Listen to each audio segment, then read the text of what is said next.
Il a reçu le nom au-dessus de tous les noms. Il a reçu le nom au-dessus de tous les noms.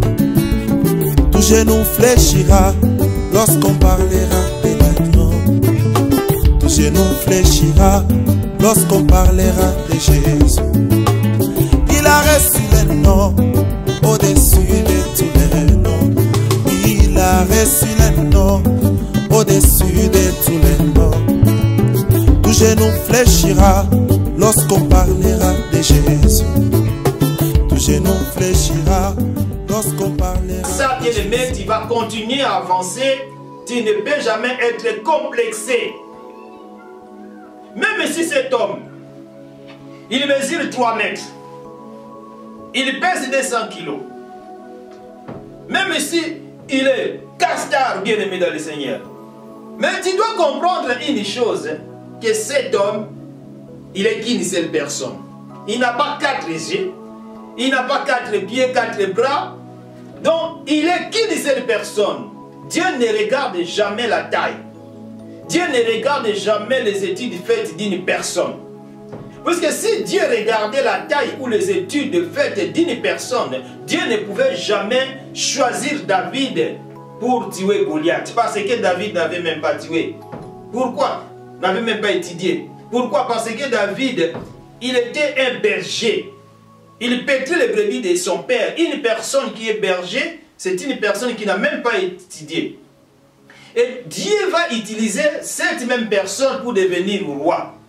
Le jour que le prophète Samuel était allé dans la maison d'Isaïe, le père de David, il pensait, quand il voyait le grand frère de David, il a vu Eliab, il a vu Shama, il a vu tous les frères de David. Il pensait que c'était eux que Dieu avait choisis parce qu'ils étaient géants, ils étaient costauds, ils étaient castards. Mais Dieu va dire à Samuel, non, ce n'est pas tout cela que moi j'ai choisi. Et quand Samuel avait posé la question à Isaïe, le papa de David, en lui disant, mais sont tous ceux-ci qui sont tes fils? Et Isaïe va dire, il reste encore un petit, mais il fait paître les brebis dans la forêt. C'est-à-dire, il a commencé déjà à minimiser David. Il ne savait pas que le petit là, le petit David que lui minimisait, c'était lui que Dieu avait choisi. C'est-à-dire, bien aimé dans le Seigneur, même si devant vous, il y a une personne qui est géant, qui est costaud, qui est castard, même s'il a fait beaucoup d'études, mais vous ne pouvez jamais être complexé devant ce genre de personnes. Vous devez avancer, vous devez atteindre votre objectif. Ce n'est pas bien de reculer, mais vous devez avancer. Vous devez être comme lion, parce que je vous avais dit tout à l'heure que lion, toujours c'est l'image de Jésus-Christ, parce que le lion, il est le roi des animaux dans la forêt, et parmi les oiseaux, c'est l'image de l'aigle. Donc Jésus-Christ est l'aigle. Il est le roi des oiseaux. C'est-à-dire, un lion ne recule jamais. Un lion, il avance toujours, le lion ne recule jamais devant qui que ce soit. C'est-à-dire, toi aussi, tu dois continuer à avancer, malgré qu'il y a des obstacles, malgré qu'il y a des problèmes, malgré qu'il y a des combats, tu dois avancer pour atteindre ton objectif. Pareillement que l'histoire de Jésus-Christ, notre maître, notre exemple à suivre. Lui qui était Dieu, 100% Dieu sur la terre et 100% homme sur la terre, mais il était combatif. Vous connaissez l'histoire de Jésus?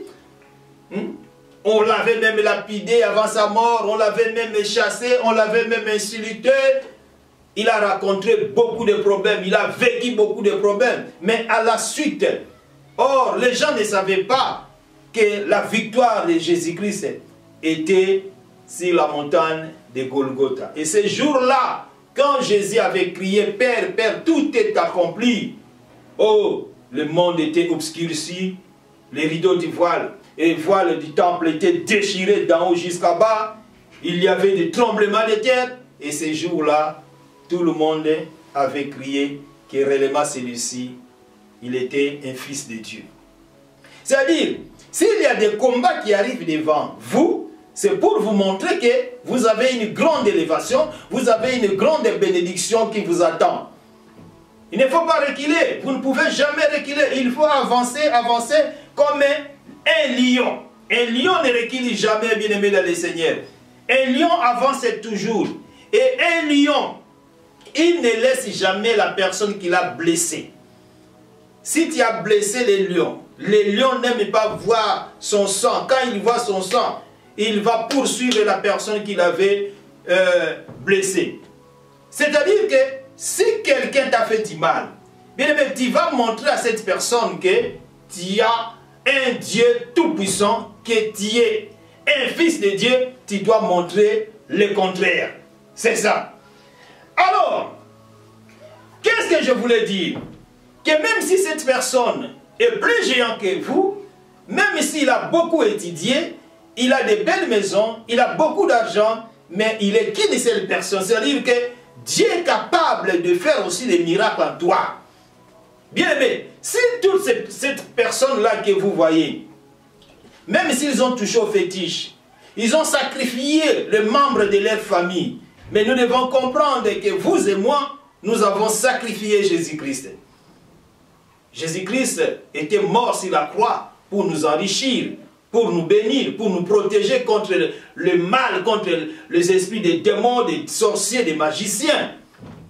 Nous devons comprendre quelque chose aussi, que même si ces gens-là, ils mangent la chair humaine, ils boivent le sang des êtres humains pour s'enrichir, pour qu'ils soient protégés. Et toi et moi, nous buvons le sang de Jésus-Christ dans nos églises et nous mangeons aussi la chair de Jésus-Christ qui est l'image de la Sainte Seine que nous mangeons dans nos églises. C'est-à-dire, nous sommes plus forts que ces gens-là. Nous avons l'onction plus que les sorciers. Nous ne pouvons jamais avoir peur des gens. Nous ne pouvons jamais être complexés. Puisque si nous sommes complexés, déjà c'est une prison. Nous allons nous bloquer nous-mêmes sans comprendre et sans le savoir parce que nous sommes complexés. C'est pour cela, bien-aimés, je vous encourage d'avancer, d'avancer, d'avancer. Même si vous voyez, il y a des blocages devant vous. Même si vous voyez comme si rien ne marchait dans votre vie. Continuez toujours à avancer. Continuez toujours à avancer. Et vous allez comprendre que le miracle va vous accompagner. Parce que vous êtes des hommes capables d'avancer, capables à réussir. Il faut enlever la mentalité de négativité, de l'échec dans vos vies. Sinon, vous serez bloqué. Sinon, vous serez dans la prison vous-même sans le savoir. Or, vous vous êtes mis en prison à cause de vos pensées négatives. Il faut avancer. D'ailleurs, Job nous dit quoi? Job nous dit que ce que je crains, c'est ce qui m'arrive. Bien-aimé dans le Seigneur, ce que tu crains, c'est ce qui va t'y arriver. Parce que tu as peur, je ne sais pas si je dois réussir, je ne sais pas, nanani, nanana. Non. Étant donné que tu es un fils de Dieu, tu dois prendre l'exemple de l'aigle.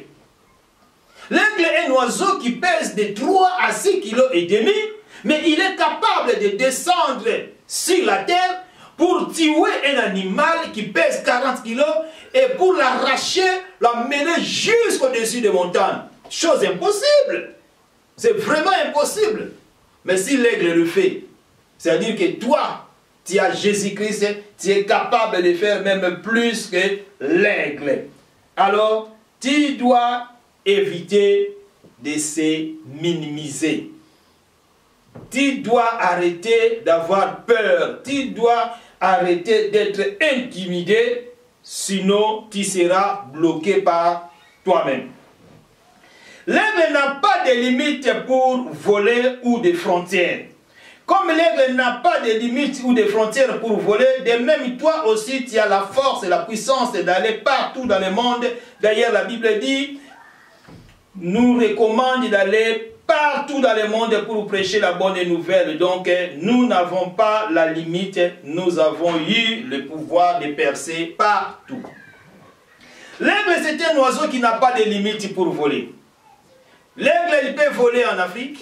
Il peut voler en Europe, il peut voler en Asie, en Amérique. Et en plus, il est le seul oiseau qu'on peut trouver dans tous les 5 continents du monde. Tandis que, si vous regardez, il y a d'autres animaux qui se trouve uniquement dans un pays quelconque ou dans un tel continent. Je vais vous donner l'exemple. Au Congo, il n'y a qu'un seul animal qu'on ne peut pas trouver ailleurs. C'est l'okapi. Okapi, c'est un animal qu'on trouve uniquement en République démocratique du Congo. Si vous allez dans d'autres pays du monde, vous ne pouvez jamais trouver l'okapi. Peut-être si vous pouvez trouver l'okapi, mais vous allez comprendre qu'on l'avait acheté, ou bien on l'avait acheté un couple d'okapi en République démocratique du Congo pour l'amener dans un tel pays qui est peut-être en Asie, en Océanie, en Europe pour l'élever. Mais l'origine principale d'okapi, c'est la République démocratique du Congo. Si on va en Angola, on va trouver cet animal qu'on appelle palanca. C'est un animal qu'on ne peut jamais trouver ailleurs. On trouve palanca qu'en République de l'Angola. Mais en ce qui concerne l'oiseau, l'aigle, il est trouvé partout. On peut rencontrer l'aigle en Europe, en Asie, en Amérique, en Océanie. C'est-à-dire que Dieu nous a donné la puissance, l'autorité, la supériorité d'aller partout dans le monde entier. D'ailleurs, la Bible dit, allez partout dans le monde entier prêcher la bonne nouvelle. C'est-à-dire, si tu es réellement un enfant de Dieu, tu es serviteur de Dieu, tu es fils de Dieu, tu es chrétien, bien aimé, tu dois comprendre que le monde entier t'appartient. Pourquoi? Parce que Josué chapitre 1er verset 3, la Bible dit que tout lieu qui foulera la plante de vos pieds, je vous les donne en possession. C'est-à-dire, même si tu es sans papier, tu es en France, Dieu t'a déjà donné ce pays. Bien aimé, je connais l'histoire d'un monsieur qui habite ici en France. Ce monsieur était encore un sans-papier. Bien aimé, parce qu'il y a beaucoup de personnes qui se trompent en disant que non, moi je suis sans-papier, comment je peux vivre, comment je peux faire. Mais je suis venu te raconter cette histoire ou ce témoignage pour te donner encore du courage. Ce monsieur était sans papier depuis plusieurs années. Mais il n'avait pas croisé les bras pour dire que non, moi je suis sans papier, je ne peux pas travailler, je ne peux pas faire ceci, je ne peux pas faire cela. Non. Malgré qu'il était sans papier, mais il a cherché des vases et moyens pour travailler.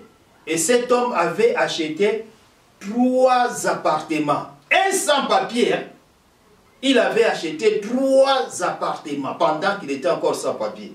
Or, il y a d'autres personnes qui ont, voire même des nationalités, mais qui n'ont même pas une petite chambre à louer, qui sont peut-être des SDF sans domicile fixe, qui n'ont rien du tout. Mais cet homme, lui, qui était un sans-papier, il a parvenu à acheter 3 pavillons et 3 appartements. C'est-à-dire, bien aimé dans le Seigneur, c'est pour vous montrer que Dieu est capable de faire des miracles au-delà de ce que nous pensons. Mais il suffit seulement d'avoir confiance en Dieu. Il suffit de connaître seulement que moi je dois réussir. Je me rappelle une fois, c'était vers les années 2000. Moi j'avais prié, j'avais demandé à Dieu de me donner ne fût-ce que $2000 pour acheter un terrain et pour bâtir l'église. Ça, c'était ma demande. Mais comme c'était selon la volonté de Dieu, parce que la Bible dit que vous demandez et vous ne recevez pas, parce que vous demandez mal, vous demandez pour satisfaire vos besoins. C'est-à-dire, il suffit seulement de chercher d'abord à élever Dieu, à chercher d'abord l'intérêt de Dieu. Comme Anne. Anne était stérile depuis longtemps. Elle n'enfantait pas, elle n'accouchait pas. Mais le jour que Anne avait changé sa façon de prier, elle avait dit ceci: Seigneur, si tu me donnes un fils, je vais te l'offrir. Et cet enfant, il va grandir dans les temples. Et Dieu avait exaucé la prière d'Anne ces jours-là. Élie, le sacrificateur, était là au temple tous les jours. Il voyait comment Anne venait pour prier. Mais il n'avait même pas entendu la prière d'Élie. Mais ces jours-là, Élie, le sacrificateur, va poser la question à Anne en lui disant: mais pourquoi toi, Tu parles comme ça, tu commences même juste à pleurer. Qu'est-ce qu'il y a? Tu es ivre ou bien quoi?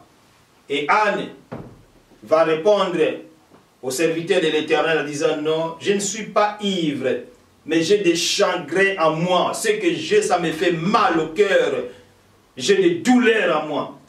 Et Élie, l'homme de Dieu, va lui dire que l'année prochaine, tu vas accoucher, tu vas enfanter. Et la parole de l'homme de Dieu a été entendue à l'Éternel, et Dieu avait exaucé la prière d'Anne, et Anne avait enfanté Samuel. Et elle avait accompli la parole qui était sortie dans sa bouche. Elle avait donné Samuel en offrande à Dieu. Or, en Israël, chaque personne qui accouchait, il allait au temple le 8e jour pour offrir, pour bénir l'enfant ou le bébé né. Et il apportait une offrande. Si vous êtes des pauvres, le couple va apporter peut-être un pigeon. Et si vous avez des moyens, vous avez la possibilité, vous pouvez apporter peut-être un brebis, soit un âne, et tout ça, et ainsi de suite. Mais il n'y a qu'une seule personne qui n'avait pas donné cette offrande à Dieu, c'était Anne. Pourquoi? Parce que Anne, lui, elle avait offert son fils à Dieu. Et ces gens qui donnaient des offrandes, c'était pour dire que cet enfant appartenait à Dieu, et pour que cet enfant ne puisse pas rester dans le temple, pour qu'elle puisse récupérer son fils ou son enfant, il devait donner une offrande, comme une offrande de rachat, pour racheter son fils dans la main de Dieu. Mais Anne, comme elle avait fait un vœu en disant qu'elle va donner son fils à Dieu, la raison pour laquelle elle avait donné Samuel au temple, lui, il n'avait même pas porté ni un pigeon, ni un animal, parce qu'elle avait porté son fils et elle avait laissé son fils grandir dans le temple. Alors je vous disais, moi j'ai demandé à Dieu de me bénir les fils avec une somme de 2000 $ pour acheter un terrain et bâtir l'église. Mais comme j'avais l'intention, j'avais le désir, le sentiment de donner gloire à mon Dieu, et Dieu m'avait béni avec une somme de 16 000 $. Moi qui avais demandé 2000 $, Dieu l'a multiplié par 8. Et j'avais aussi accompli la parole qui était sortie dans ma bouche, le vœu que j'avais fait. Et j'avais pris tout cet argent, j'avais acheté une parcelle et j'avais construit l'église pour Dieu. C'est-à-dire, nous devons commencer d'abord à chercher à élever Dieu, à mettre Dieu en première position. Et quand nous allons mettre Dieu en première position, bien aimé, Dieu sera avec nous et Dieu va faire que tout est lié, que nous allons fouler nos plantes de pied, que ça soit à nous. Alors, même si tu es sans papier, bien-aimé, je suis venu te dire que tu es sans frontières comme l'aigle. Parce que tout à l'heure, je vous ai dit que l'aigle, c'est un oiseau qui n'a pas de limites. Et toi aussi, tu es condamné à être sans limite. Je le dis et je le déclare au nom de Jésus-Christ, tu seras sans limite. Pendant que tu écoutes ces messages, pendant que tu vas abonner, pendant que tu vas partager ces messages, tu seras sans limite au nom de Jésus-Christ. C'est-à-dire, les États-Unis seront pour toi, l'Amérique sera pour toi, l'Afrique sera pour toi, l'Europe sera pour toi. Tu vas sillonner le monde entier parce que tu es un aiglon. Tu seras sans limite parce que l'aigle aussi n'avait pas de limite. Il pouvait aller en Afrique, il pouvait aller en Asie, en Amérique, en Océanie, en Europe, partout. Parce que c'était un oiseau qui était sans limite. Joseph était esclave, domestique et prisonnier, mais Dieu l'avait élevé en plus dans un pays étranger. Prenons l'exemple de Joseph. Joseph qui était né dans un pays étranger, non. Joseph qui était esclave et domestique dans la maison de Potiphar, que vous connaissez bien. Mais qu'est-ce qui est arrivé dans la vie de Joseph? Lui qui était domestique, esclave, prisonnier, Dieu l'avait élevé au niveau de premier ministre. Et aujourd'hui, si les enfants d'Israël, on parle d'Israël était esclave en Égypte, nanana, c'était par Joseph. C'était à travers Joseph, lui qui était domestique, lui qui était esclave, lui qui était prisonnier. C'est-à-dire, Dieu est capable de changer ton histoire. Dieu est capable de restaurer ta vie. Et l'élévation ou la bénédiction de Joseph n'était pas dans la maison de son père, n'était ni dans la maison de Potiphar, mais c'était dans la prison. C'est la prison qui a fait que Joseph soit élevé. C'est-à-dire que malgré que tu es dans la prison, malgré que tu n'as pas de papiers, tu n'as pas de maison, peut-être tu es esclave quelque part, mais il y a un habillement qui t'attend, c'est l'habillement ou l'habit d'élévation, de succès, de prospérité, parce que tu es sans frontières. Tu dois sillonner partout dans le monde. Imagine Joseph, lui qui était prisonnier, il ne pouvait même pas voyager. Il ne pouvait même pas sortir. Mais les jours que Dieu l'a fait sortir, parce qu'il était un aiglon, bien aimé, quand Joseph était devenu Premier ministre, je ne pense pas qu'il y avait eu un pays qui pouvait refuser d'accueillir Joseph en qualité d'un Premier ministre égyptien. C'est pour vous dire que vous pouvez traverser des moments très difficiles. Mais vous ne pouvez jamais penser que vous allez vous arrêter là. Vous allez avancer et vous allez réussir. Et pour clôturer notre message, je vais ajouter une dernière personne pour aujourd'hui. C'est Esther. Esther était une esclave juive, mais Dieu l'a élevée au niveau d'une reine aussi dans un pays étranger. Dans un pays étranger. Tout ce que Dieu a fait à tous ces gens, il est capable de le faire en toi. D'ailleurs, la Bible nous dit que notre Dieu, il est le même. Dans Hébreux chapitre 13, verset 8, qu'il est le même hier, aujourd'hui et éternellement. C'est-à-dire, le Dieu que nous servons, bien-aimés dans le Seigneur, n'a pas changé. Étant donné que le Dieu que nous servons n'a pas changé, bien-aimés dans le Seigneur, nous devons comprendre aussi une chose, que tout ce que Dieu a fait dans l'Ancien Testament, ou bien il a fait dans la vie de d'autres personnes, il est aussi capable de le faire aujourd'hui dans nos vies. Alors, la Bible dit encore quoi? La Bible nous promet beaucoup de choses. Si je peux ajouter, si la Bible dit que la foi vient de ce qu'on attend, c'est-à-dire pendant que tu es en train d'entendre ce message, tu dois comprendre que Dieu est capable aussi de faire quelque chose dans ta vie. C'est Dieu, il n'est pas un Dieu de mort, mais il est un Dieu de vivant. Étant donné que tu es encore en vie, il y a encore de l'espérance.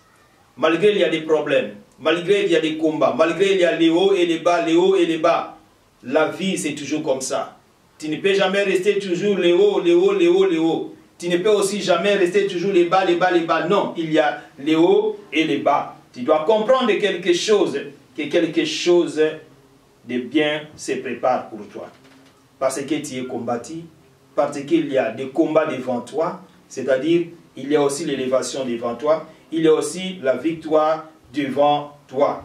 Alors, continuez, continuez, continuez à avancer. Dieu n'a pas changé. Si Dieu a fait ça à d'autres personnes, il est aussi capable de le faire en toi. Alors, bien-aimés dans le Seigneur, pour aujourd'hui, je vais m'arrêter par là et je vous en supplie dans l'amour du Seigneur de partager ce message, de les partager et de vous abonner et le Seigneur va vous bénir. Alors, fermez vos yeux, nous allons prier. Tendre Père, Dieu Tout-Puissant, le Dieu des miracles, l'Alpha, l'Oméga, l'incomparable, Jéhovah Rapha, Jéhovah Jireh, Seigneur, je recommande ce message entre tes belles et saintes mains, lorsque ce message puisse donner vie dans la vie de quelqu'un qui a écouté, dans la vie de quelqu'un qui a des problèmes, Seigneur, que les miracles l'accompagnent, au nom de Jésus-Christ, et que tous ceux qui étaient malades, qu'ils soient guéris. tous ceux qui étaient bloqués, qu'ils comprennent que l'aigle n'a pas de limites, l'aigle n'a pas de frontières, qu'eux aussi, Seigneur, puissent passer partout sans qu'il y ait des barrières, sans qu'il y ait des complications dans leur vie, au nom de Jésus-Christ. Donne gloire à ton nom pour que le monde sache que le Lemati est un Dieu tout-puissant. Merci Seigneur, merci l'Alpha, l'Oméga. Bénis toute personne qui a contribué pour l'avancement de ce message, de cette œuvre. Que ton nom soit glorifié dans le nom de Jésus-Christ, qui est notre Seigneur et Sauveur. Nous avons ainsi prié. Amen. Merci beaucoup, mes bien-aimés. Que le Seigneur vous bénisse. N'oubliez pas de vous abonner sur notre chaîne YouTube, Copeliki TV, et de partager ces messages. Merci. Ciao. Bye bye.